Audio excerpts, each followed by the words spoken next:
सांगली येथील नेते आर पाटील आबा ह्याच नावानं जिल्हाभर प्रसिद्ध होते. हे आबा हे शरद पवारांचे अनुयायी, हे उत्तम जनसंवादी वक्ते होते. त्यांच्या बोलण्याचं वैशिष्ट्य म्हणजे एकाच वेळेला ग्रामीण आणि शहरी श्रोत्यांशी देखील ते सहज अशा प्रकारचा संवाद साधत असत. तेव्हा त्यांच्या जनसंवादी वक्तृत्व आराराबांत हे जे आहे, खरं तर हेच आराराबांच्या जे दंगदार वक्तृत्व आहे ग्रामीण रंगाचं आणि शहरी श्रोत्यांनाही आवडणारं, हे वक्तृत्व हेच आराराबांच्या नेतृत्वाचं साधन होतं. आराराबांच्या भाषणातली एक गोष्ट आज मी सांगणार आहे. 2007 साली मुंबई महानगरपालिकेची निवडणूक होती आणि त्यावेळच्या एकत्रित राष्ट्रवादी काँग्रेस पक्षानं या मुंबई महानगरपालिकेच्या निवडणुकीसाठी आपले उमेदवार उभे केले होते.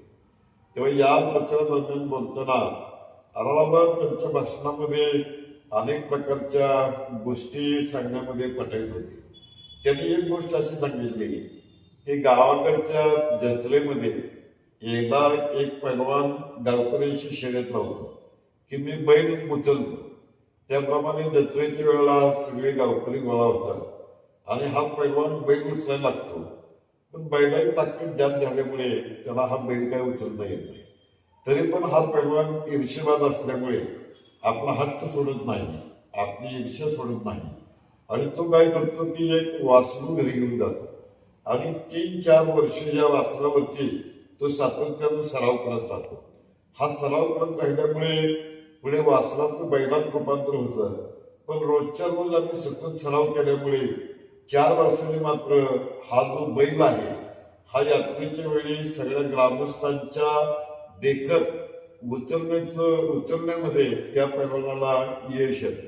आता ही गोष्ट सांगून मुंबई महानगरपालिकेच्या निवडणुकीच्या प्रचार सभेत बोलताना आराराबास म्हणाले की आमचं पण या पैलवानासारखं आहे. आम्हाला पुढे विधानसभेचं बैल उचलायचं आहे, म्हणून महानगरपालिकेच्या निवडणुकीमध्ये आम्ही हा सराव करीत असतो. अर्थातच त्या किस्स्याला श्रोत्यांची दाद मिळाली आणि त्या काळात त्या मुद्रित माध्यमांनी देखील आराराबांच्या ह्या दंगदार किस्स्याची नोंद घेतली होती.